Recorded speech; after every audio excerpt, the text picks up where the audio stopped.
நம்ம ஆர்மியில கொண்டு வந்து ஏர்போர்ட் போட்டு 20 வருஷம் ஆகுது. இந்த தகர டப்பாவை வச்சு எதுக்கு சார் ஓடுறோம்? நான் உன்னை அடிச்சேன் பாரு அப்படின்னு சொல்றீங்க. அடிச்சது பிரயோஜனமே இல்லாம ஒரு அடி அடிச்சிருக்கீங்களே. அடிச்சது அடிச்ச ஒரு நண்டடி அடிக்கிற மாதிரி அடிச்சாலும் பரவாயில்ல மாதிரி. இது எவ்வளவு அவமானம், நாட்டுக்கு எவ்வளவு பெரிய அவமானம், உலகத்துக்கே இது எவ்வளவு காரி முழிவான். எவ்வளவு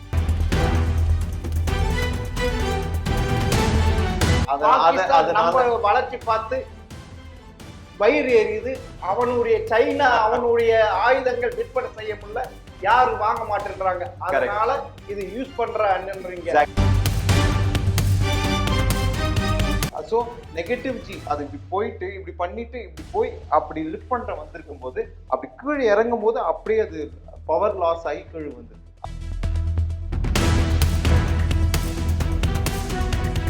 இப்போ நம்ம ஃப்ளை பண்ணும்போது அந்த நெகட்டிவ் ஜி பாசிட்டிவ் ஜிக்கு ஏற்ற மாதிரி நெகட்டிவ் ஜின்னா இப்படி மேலே போகுது, பாசிட்டிவ் ஜின்னா உல்டாவா சைடில் போகுது உல்டா. ஸோ நெகட்டிவ் ஜி பாசிட்டிவ் ஜிக்கு ஏற்ற மாதிரி அந்த பிளட் சர்க்குலேஷன் உடம்புல ஓடிட்டே இருக்கும். இன்டெக்ட் பண்ணுவாங்க. தேஜஸ் விமானம் 100% சேஃப்டி இல்லை அப்படின்னா இந்தியன் ஏர்போர்ட்ல எப்படி இன்டெக்ட் பண்ணுவாங்க?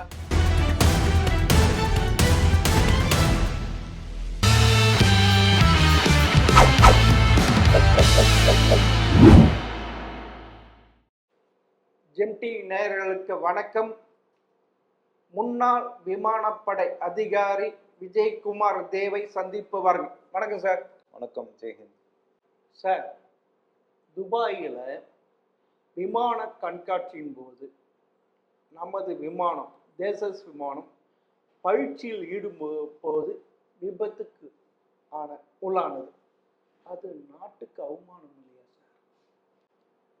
சார் விபத்துன்றது வந்து ஆக்சிடென்ட்ன்றது நீங்கள் சொல்றீங்களா? ஆக்சிடென்ட்ன்றது வந்து எதில் வேணால் நடக்கலாம். இந்த விமானத்தில் இந்த பர்டிகுலர் விமானம் மட்டும்தான் கிடையாது.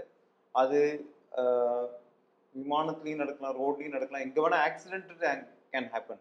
ஸோ எல்லாமே மெக்கானிக்கல் ஃபுல் ப்ரூஃப்ஸ் கிடையாது. நீங்கள் இப்படி பார்த்தீங்கன்னா தேஜஸ் மட்டும் ஆக்சிடென்ட் ஆகலை. அப்படி பார்த்தீங்கன்னா எல்லா ஏர்கிராஃப்டும் ஆக்சிடென்ட். F-35 ஆக்சிடென்ட் ஆயிருக்கு, F-21 F-16 F-22 ஆக்சிடென்ட் ஆயிருக்கு. அதாவது எல்லாமே அமெரிக்காவும் ஆயிருக்கு, ஆகுது, சீனாவும் ஆயிருக்கு. ஸோ இது ஆனா அது எங்க ஆயிருக்கிறதா அதுதான் சார். இப்போ நீங்க ஒன்று யோசிச்சு பாருங்க. இனிஷியல் டெக்னாலஜி இன்னோவேட்டர் 2001 இந்த ஏர்கிராஃப்ட் இனிஷியல் டெக்னாலஜி இன்னோவேட்டர் ஃப்ளைங்கில் இது ஸ்டார்ட் ஆயிருக்கு. தேஜஸ் 20 வருஷம் முன்னாடி ஃப்ளை பண்ண ஆரம்பிச்சிருக்கு.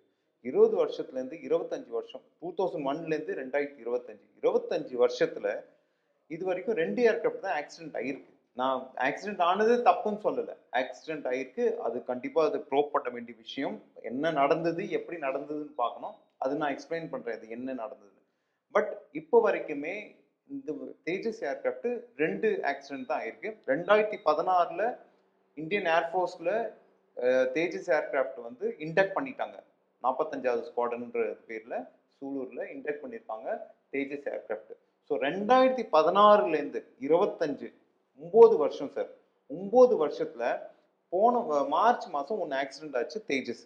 2024 அதுக்கப்புறம் ஆனதுல இன்னைக்கு தான் ஆயிருக்கு. ஓகேங்களா? ஸோ இது துபாய் ஏர் ஷோ நடந்தது. இது ரெண்டாவது வந்து இந்த ஏர்கிராஃப்ட் போயிட்டு இருக்கும். இவரு ஃப்ளை பண்ணது வந்து ஒரு experienced pilot.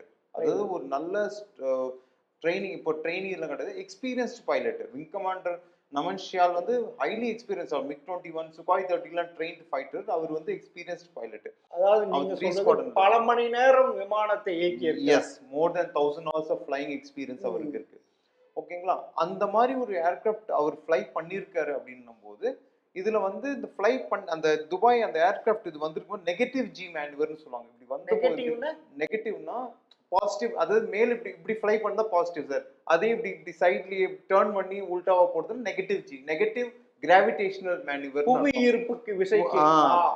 So negative G அது இப்படி போயிட்டு இப்படி பண்ணிட்டு இப்படி போய் அப்படி லிஃப்ட் பண்ற வந்திருக்கும் போது அப்படி கீழே இறங்கும் போது அப்படியே அது பவர் லாஸ் ஆகி கீழே வந்திருக்கு. அதுதான் வந்து அந்த ஃபுட்டேஜ் பார்க்கும்போது அப்படிதான் தெரியுது. ஏன்னா கரெக்டா மேனுவர் பண்ணிருக்காரு. அது பவர் லாஸ்ல அவர் கீழே அப்படி விழுந்திருக்கு, டேக் ஆஃப் எடுத்துக்கணும். கீழே இருந்து அப்படியே இதே 90 degree செங்குத்து மேல போறதுக்கு. இதே ஏர்கிராஃப்ட் சிங்கப்பூர் ஏர் ஷோ, போன வருஷம் சிங்கப்பூர் ஏர் ஷோ நடந்தது. இதே ஏர்கிராஃப்ட் இதே மேனுவர் பண்ணிருக்காங்க.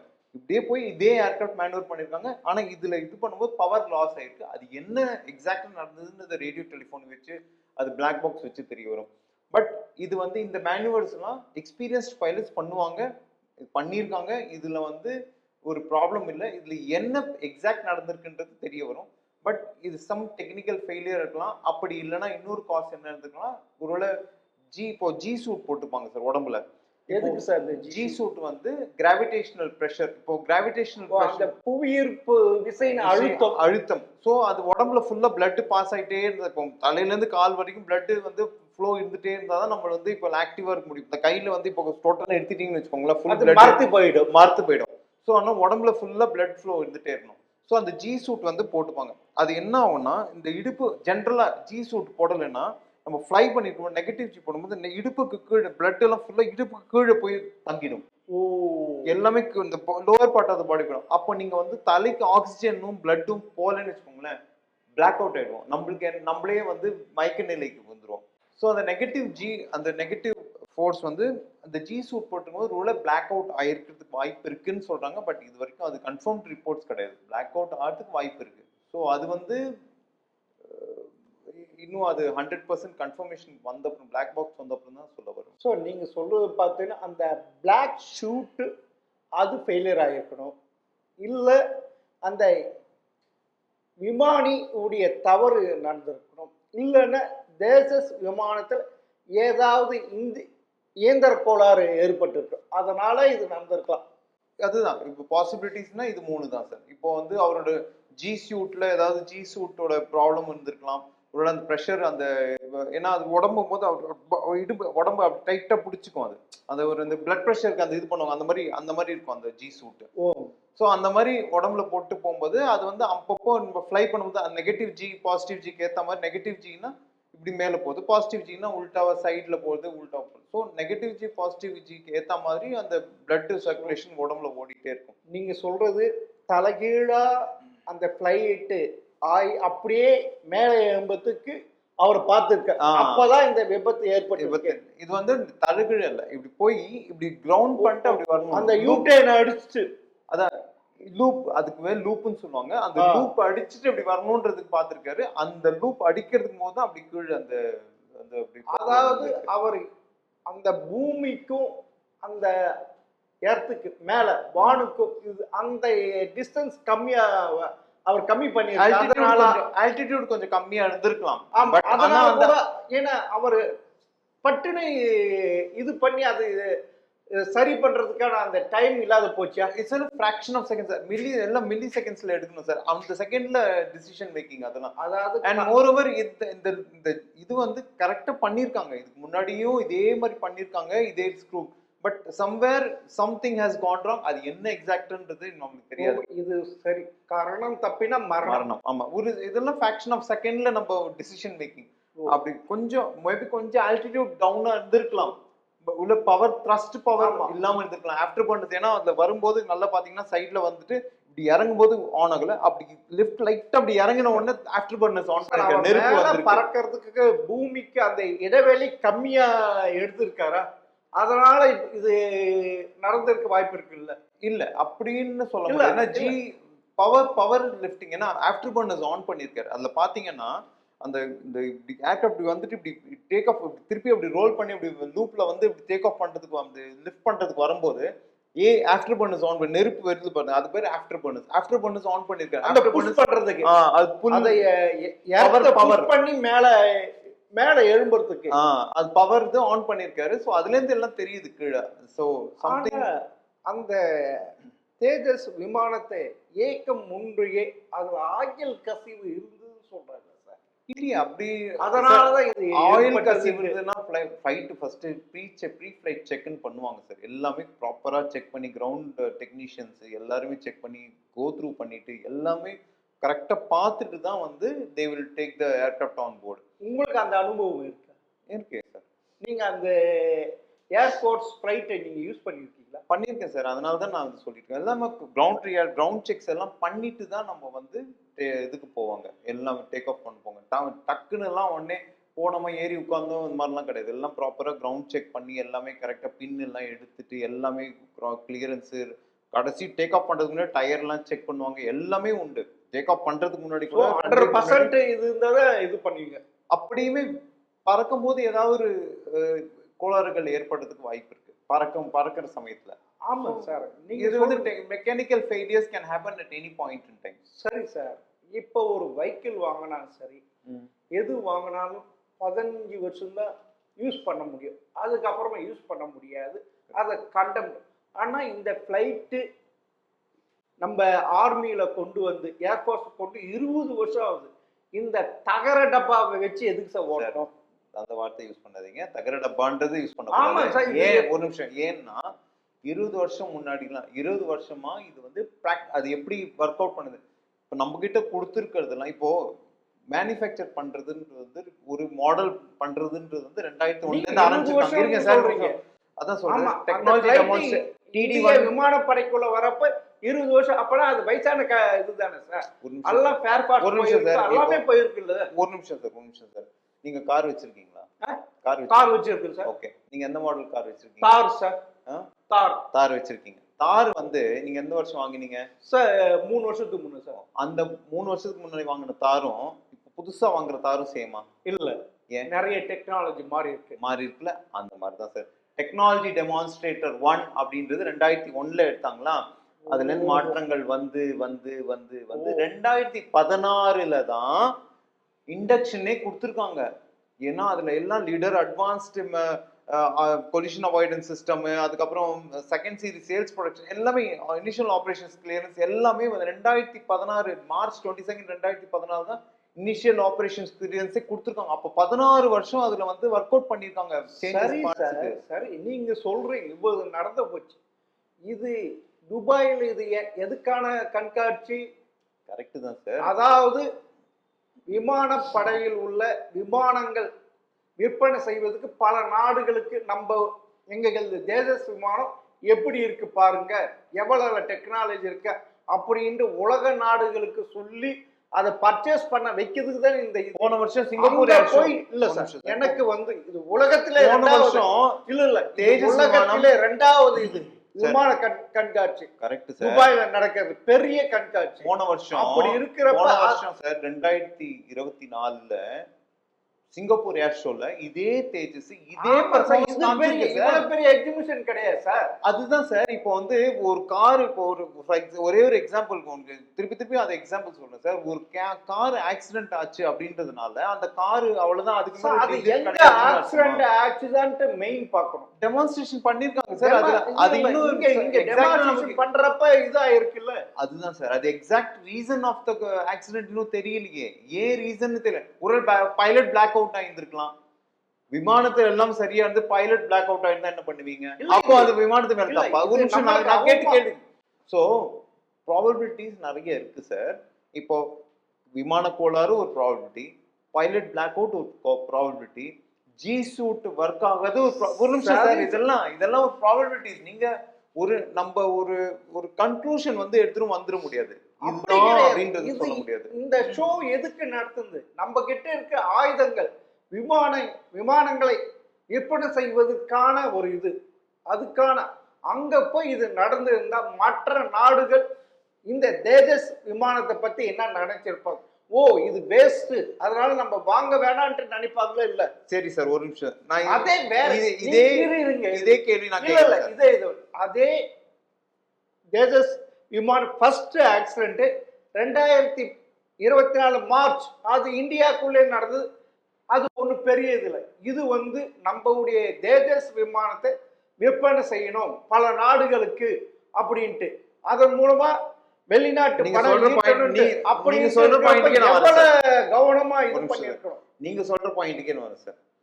சார் ஒரு எக்ஸாம்பிள் கேட்கிறேன். போயிங் விமானம் இருக்கு இல்லையா? ஆமா சார். போயிங் 737-800 ஒன்னு லேட்டஸ்டா ஒன்னு வந்து ஆமா அகமதாபாத் நடந்தது. 737 மேக்ஸ் 737 மேக்ஸ் 2 பிளேன் இது வச்சா உடனே எல்லா பிளேனும் டவுன் பண்ணாங்களா? அப்ப போயிங் விமானமே எல்லாம் வேஸ்ட்ன்றீங்களா? அப்படி ஒரு கிடையாது. நிமிஷம். அது எங்க ரெண்டாவது விஷயம். நடந்ததுன்றதுதான் பேஸ். ரெண்டாவது விஷயம் சார், 2 இடத்துல கண்டினியூஸா 2 எத்தியோப்பியன் ஏர்லைன்ஸ் நடந்தது, லைன் ஏர் இந்தோனேஷியால நடந்தது, உடனே பேக் டு பேக் நடந்தது, உடனே எல்லாத்தையும் கிரவுண்ட் பண்ணாங்க. சரி ஓகே. 75 இப்போ 787 இப்போ ஒன்று கிராஷ் ஆச்சு. அப்போ போயிங் கம்பெனி பண்ற விமானங்கள் எல்லாம் வேஸ்டா சொல்லுங்க? சார், அது இன்னமும் தான் போயிங் modification பண்ணிட்டே வர்றாங்க சார். அது அது மாதிரி தான் எதனால சார். வந்து பண்ணிட்டே இருக்காங்க இப்போ சார். அதேதான் ஆனா இது 2016 வந்து ஃபுல் ஒரு நம்மளது நிமிஷம். நல்லா இருக்கு. எது 2016ல வந்து மார்க் 1, 2025ல வந்து இப்போ ஃப்ளை பண்ணது மார்க் 1A. ஸோ எல்லாமே அட்வான்ஸ்டு, ஒன்று ஒன்றா step by step advanced. Mark 1 mark 1 அப்படியே இன்க்ரீஸ் ஆகிட்டே இருக்கும் சார். அட்வான்ஸ் இது ப்ரொசீஜர் போயிட்டே இருக்கும். அது வந்து இட்ஸ் லைட் காம்பேட் ஏர்கிராஃப்ட். இது வந்து ஒன்று ஒன்றா ஸ்டெப் பை ஸ்டெப் இங்கே டெக்னாலஜி ஆக ஆக இன்க்ரீஸ் ஆக ஆக சேஞ்ச் ஆகும். ரெண்டாவது விஷயம், நீங்க சொல்ற பாயிண்ட் வந்து இப்போ பேர் கெட்டு போகும் தான் இல்ல. ஆமாம் சார். பட் இது வந்து என்ன பிரச்சனை ஆயிருக்குன்னு தெரியாம நம்ம டிசைட் பண்றது இல்ல, தப்பு. நமக்கு எதிரி நாடுகளை இது வந்து கேவலப்படுத்துவாங்கல்ல. இது இப்ப கேவலமானது இதுன்ட்டு. இப்ப பாகிஸ்தான், சைனா அதுதானே சார் சார், பண்ணிட்டு இருக்காங்க. யாருமே வந்து நீங்க கீழ் வந்தீங்கன்னா 4 பேர் உங்க கால அப்படி கிடையாது. அந்த show பாப்பாங்க. நடந்தது அந்த இடத்துல தான் நான் அதுதான் சார் கேட்கிறேன். சொல்ல வரேன். அதுதான் சார் சொல்ல வரேன். இப்போ இதுக்கு முன்னாடி ஒரு ஏர் ஷோ, யூகே ஏர் ஷோல F-35 விழுந்தது. ஆமா அப்ப சார். உடனே அப்ப F-35 அப்படி வாங்காம கிடையாது. இருக்காங்களா? அவங்க வாங்குறாங்கல்ல. advance பெரிய வல்லரசு, அறிவியல பெரிய இது, சார், நிறைய டெக்னாலஜி. அங்க அறிவியல்ல இருக்கிறவங்க எல்லாம் இந்தியன்ஸ் தான் அப்படி சார். கிடையாது சார். அப்படி கிடையாது சார். நம்ம இப்பதான் சின்ன குழந்தை. Correct sir. அதாவது 3 வயசு ஆகும். நம்மளே ப்ரொடக்ஷன் அங்க- பண்ணி நம்ம விற்பனை செய்ய அளவுக்கு வளர்ந்துருக்கோம். அங்க அறிவியல் அது வளருது. அங்க அறிவியல் வைக்கிற மேக்ஸிமம் பேர் இந்தியன்ஸ் தான் சார். அங்க அது எனக்கு நீங்க தெரியாது. நீ தெரியாது. இந்தியன் யுஎஸ் ரெண்டாவது நல்லா விஷயம். இருக்கும், கரெக்டா ரெண்டாவது டெக்னாலஜி விஷயம் இருக்கும், நல்லா இருக்கும்னு அர்த்தம். Technology sir. ஆமா சார், இப்படி எல்லாம் இது ஆகுது. ஆமா, டெக்னாலஜி இது வந்துட்டு டெக்னாலஜின்றது ஹிட் அண்ட் ட்ரையல். ஒவ்வொரு இது ஃபேஸுக்கும் சேஞ்ச் ஆக ஆக ஆக டெஸ்டிங் ட்ரையல்ஸ், ஏதோ சோதனைகள் நடத்திட்டே இருப்பாங்க. அது சேஞ்ச் ஆகும். அது ஒர்க் அவுட் ஆகி ஒர்க் அவுட் அது எவால்வ் ஆகிட்டே இருக்கும். இப்போ 2014ல பண்ண ஏர்கிராஃப்ட்டுக்கும் 2025ல பண்ற ஏர்கிராஃப்ட்டுக்கும் வித்தியாசங்கள் இருக்கும். நிறைய வித்தியாசங்கள் இருக்கும். ஓகேங்களா? அந்த மாதிரி. ஸோ நம்ம வந்து we can not underestimate. இது வந்து இதனால தான் இது பிளேன் ரிப்பேர் ஆச்சுன்றது நம்ம உடனே ஃபைன். அதுதான் இப்போ சொல்றேன்.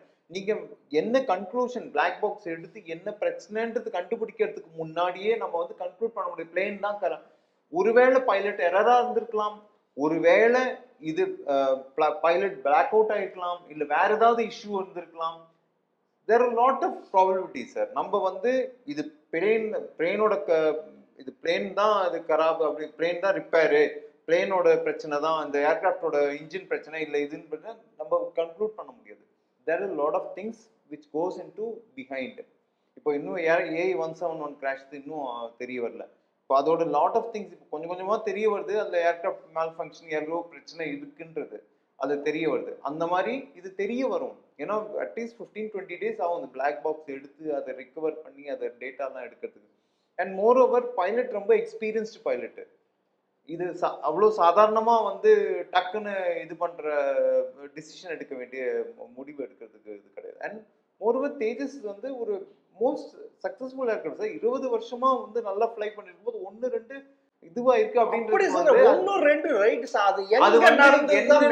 அதுதான் என்ன பிரச்சனைன்னு கண்டுபிடிக்கணும். அதுக்குதான் மெயின் வந்து ப்ரோப் பண்ணணும். அதாவது தேஜஸ் விமானத்தை 100% நல்லாக இயங்கக்கூடியது சர்டிபிகேட் கிடையாது சார். சர்டிபிகேட் இல்லாம இந்தியன் ஏர்ஃபோர்ஸ்ல எப்படி சார் இன்டெக்ட் பண்ணுவாங்க? தேஜஸ் விமானம் 100% சேஃப்டி இல்ல அப்படின்னா இந்தியன் ஏர்ஃபோர்ஸ்ல எப்படி இன்டெக்ட் பண்ணுவாங்க? ஏன்னா சும்மா நீங்க சொல்றீங்களா எதனால ஏற்பட்டது? இயந்திர கோளாறு ஏற்பட்டது, விமானியா ஏற்பட்டதா, இல்ல புவியீர்ப்பு விசையால் ஏற்பட்டதா? எவ்வளவு சொல்றீங்க? அவரை போட்டிருக்க ட்ராக் சூட்னால ஏற்பட்டதான்ட்டு அது இன்னும் ஃபைனலைஸ் பண்ணணும் சார். அதுதான் ப்ரோப். அதுதான் வந்து விசாரணை குழு, உயர்மட்ட விசாரணை குழு அமைச்சிருக்காங்க. இங்கேருந்து போயிருக்காங்க, என்னன்றது கண்டுபிடிப்பாங்க, எல்லாம் இது பண்ணுவாங்க, எல்லாம் தெரிய வரும்.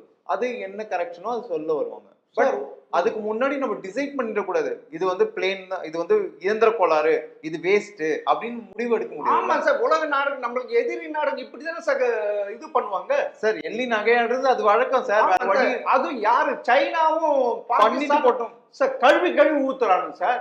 சார் சைனீஸோட JF-17 17 ஏர்கிராஃப்ட் 15 வருஷம் தான் சார் வந்து 15 வருஷம் தான் ஆகுது.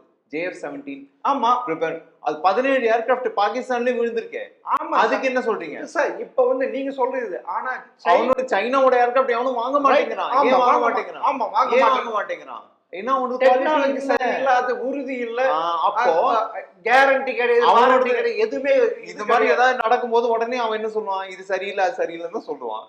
இப்போ உங்க பொருள் சரி, இப்போ ஃபார் எக்ஸாம்பிள் சொல்றேன் சார், நீங்க ஒரு மேனுஃபேக்சர் பண்றீங்க, உங்க பொருள் யாருமே வாங்க மாட்டேங்கிறீங்க. நான் ஒரு தரமான பொருள் தயாரிக்கிறேன், எங்கிட்ட இருந்து எல்லாம் வாங்குறாங்க, என்கிட்ட எல்லாம் சொல்றாங்க, என்னோடது ஒரு பொருள் ஃபெயிலியர் ஆயிடுச்சுன்னா நீங்க என்ன பண்ணுவீங்க? இதுதான் சாக்கடான்னு வச்சு செய்வீங்க. அதுதான் சரி. இப்போ இல்ல செஞ்சுட்டு போட்டோம்னு சொல்றாங்க, தப்பு இல்ல. இல்ல மத்திய பாஜக அரசு நாம் இதுவரைக்கும் வெளிநாடுகளில் இருந்து ஆயுதங்கள் கொள்முதல் செய்திருந்தும் இப்போ சுயசார்போடு விட்டு கொண்டிருக்கும் மற்ற நாடுகளுக்கு பெருமையா டமார் அடிச்சுட்டாரு மோடி.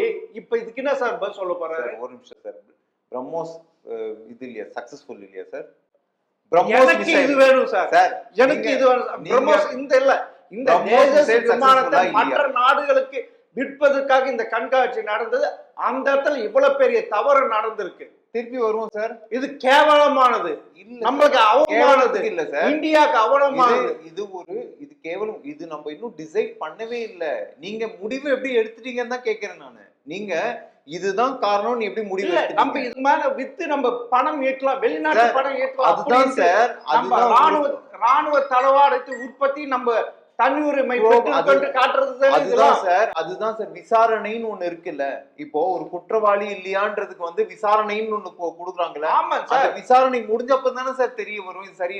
நீங்க எங்க நடந்தது அதுதான் எனக்கு மெயின் சார். அங்க நடந்ததுன்றதுக்காக அது வந்து ஆமா, மற்ற நாடுக்கு இது பர்ச்சேஸ் பண்ண மாட்டாங்கல்ல. எப்படி சொல்றீங்க நீங்க? இல்ல இப்ப வந்து பல நாடுக்கு இது பர்ச்சேஸ் பண்ண இருந்தா இப்ப பேக் ஃபயர் ஆகுது சார், தயங்குறாங்க சார் இந்த விமானத்தை. அதுதான் சார் வாங்குறதுக்கு தயங்கல சார்.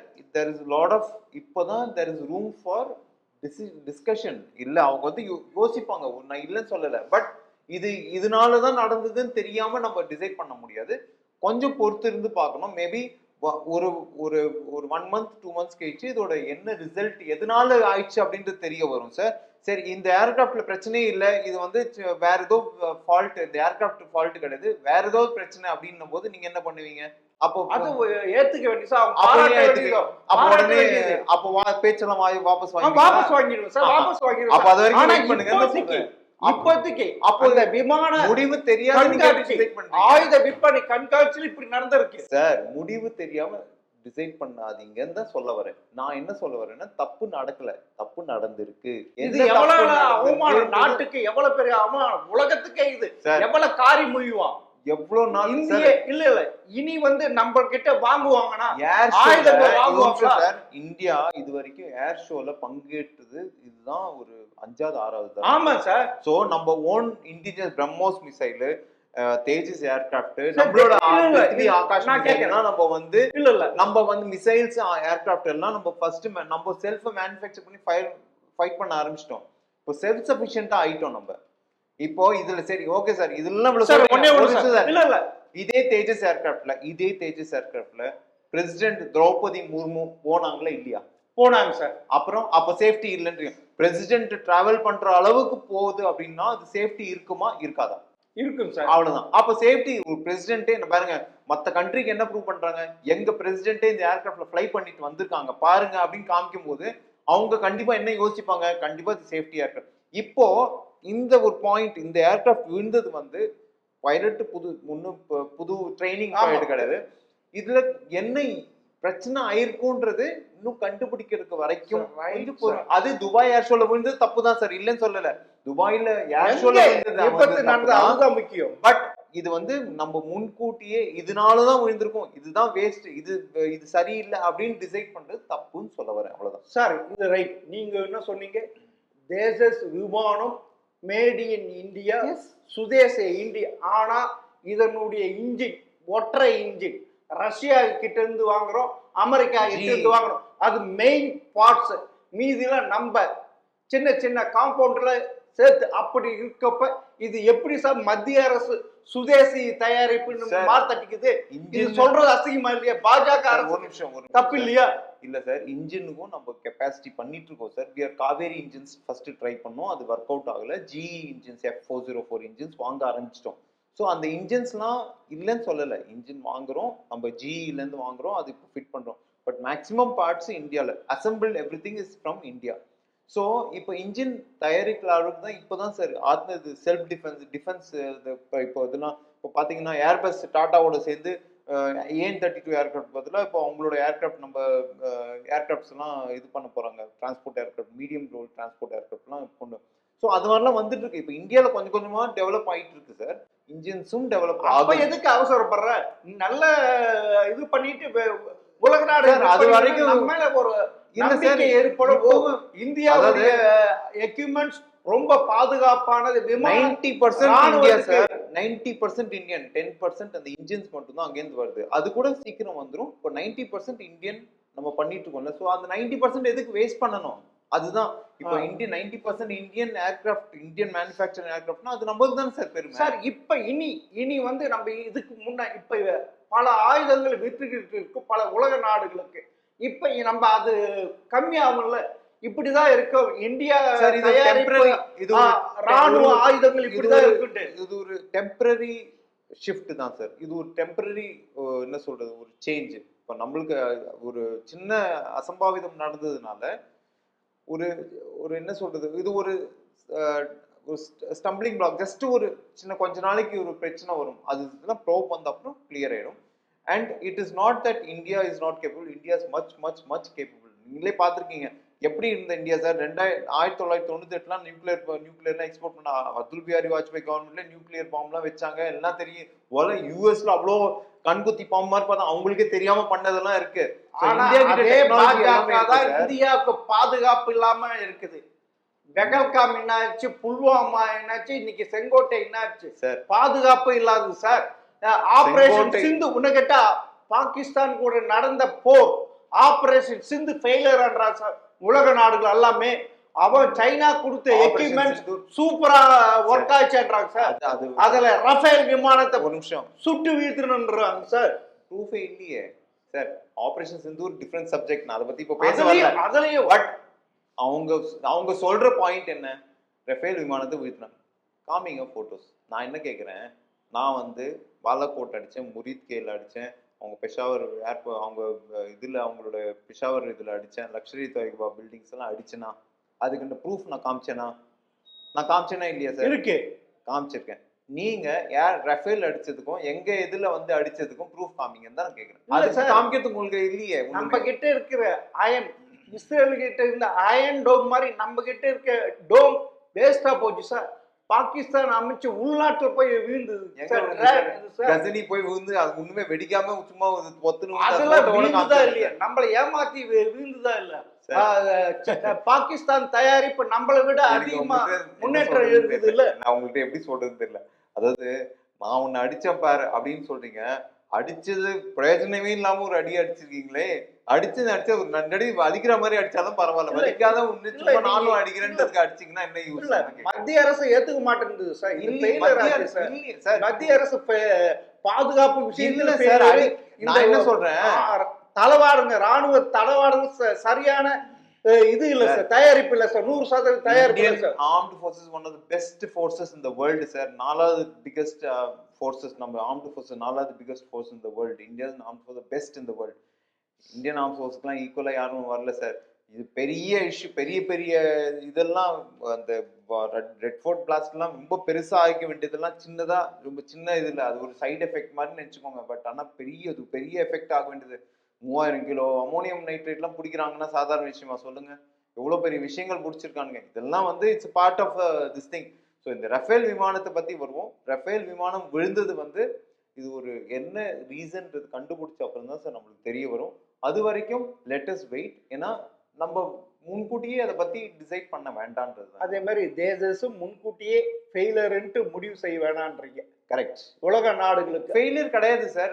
தேஜஸ் அப்படி ஃபெயிலியர் ஆகுதுன்னு வச்சுக்கோங்களேன், நீங்க யோசிச்சு பாருங்க. இந்தியன் ஏர்ஃபோர்ஸ் 97 LCA தேஜஸ் ஏர்கிராஃப்ட் ஆர்டர் பண்ணுவாங்களா? ஆமா சார். இப்ப பிரைம் பிரசிடென்ட் திரௌபதி முர்மு அந்த ஃபிளைட்ல ஃப்ளை பண்ணுவாங்களா? இதெல்லாம் இருக்கும்போது தேஜஸ் வந்து ஃபெயிலியர் கிடையாது. பிரசிடென்ட் ஃப்ளை பண்றாங்க, 97 ஏர்கிராஃப்ட் ஆர்டர் பண்ணிருக்காங்க. ஸோ இதெல்லாம் பார்க்கும்போது தேஜஸ் ஃபெயிலியர் கிடையாது. 1 2 என்ன எரர்னு தெரியாம நம்ம இந்த ஏர்கிராஃப்ட் டிசிஷன் எடுக்காம இந்தியன் ஏர்ஃபோர்ஸே எடுக்கணும். முதல்ல நான் யூஸ் பண்றேன். எம்ஏல எனக்கு சாட்டிஸ்ஃபேக்ஷன் இருக்கும் போது நான் அடுத்தவனுக்கு இருக்கணும். முதல்ல எனக்கு சாட்டிஸ்ஃபேக்ஷன் இருக்கு. நானே வந்து 97 100 தேஜஸ் ஏர்கிராஃப்ட் ஆர்டர் பண்ணும்போது நான் மற்றவனை வாங்க வேணாம்னு சொல்ல போறேன். முதல்ல நீ வாங்கினேன்னு கேட்பல. ஆமா நான் வச்சிருக்கேன்டா, நான் 97 ஏர்கிராஃப்ட் ஃப்ளை பண்ணிட்டு இருக்கேன். நான் இப்போ இன்னைக்கு Tejas aircraft Sulur Coimbatore aircraft fly பண்ணிட்டு இருக்கு சார். இங்க இதுல ராஜஸ்தான் ஏரியால ஃப்ளை பண்ணிட்டு இருக்கு. எல்லாமே இருக்கே.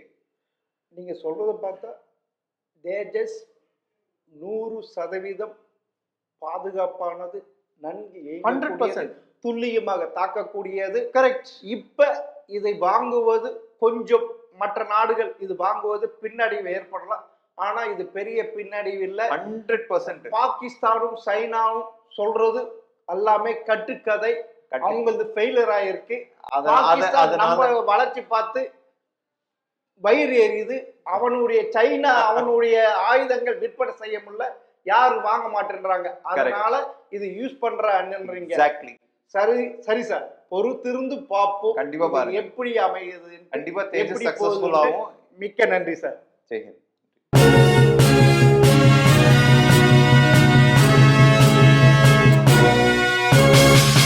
உடனுக்குடன் அப்டேட் தெரிந்து கொள்ள ஜெம் டிவி தமிழ் ஆப்பை இன்ஸ்டால் செய்யவும்.